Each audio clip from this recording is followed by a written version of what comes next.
Huku taifa likiomboleza kifo ya mbunge wa Emurua Dikirr John Ng'eno, baadhi ya wakazi kaunti hii ya Pokot Magharibi wamemtaja mbunge huyo kuwa kiongozi aliyejali maslahi ya kila mmoja bila ya ubaguzi. Wakizungumza mjini Makutano, wakazi hao wamesema Ng'eno amekuwa nguzo muhimu katika kaunti hii ya Pokot Magharibi, akisaidia wanamuziki na wanafunzi kutimiza ndoto zao, na kwamba ni kiongozi ambaye angeongoza bonde la Ufa siku za usoni.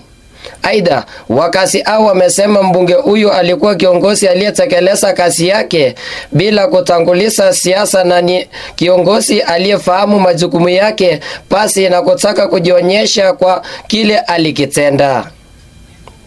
Wakati huo huo, baadhi ya wakazi hao wamesema kuwa Ng'eno aliunga mkono serikali kwa kuhakikisha inafikia malengo yake ya kuimarisha maisha ya wananchi wake. Kwa sababu John Ng'eno future yake pale mbele ilikuwa ndiye angekuwa kiongozi wenda ya Rift Valley na angekuwa kiongozi ya taifa nzima. Chapa kazi hata ukienda area yake Emurua Dikirr. Vijana yetu hii wana muziki.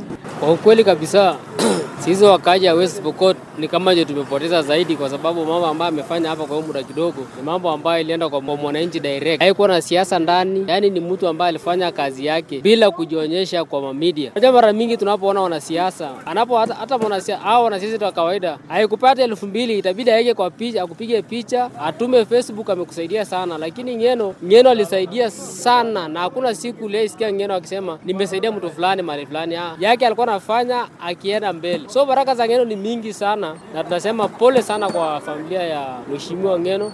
Tumepoteza kiongozi ambaye tulikuwa tunajua labda angekuwa future kiongozi ambaye angesaidia nchi yetu ya Kenya. Tumepoteza kiongozi ambaye tulikuwa tunajua labda angekuwa future kiongozi ambaye angesaidia nchi yetu ya Kenya.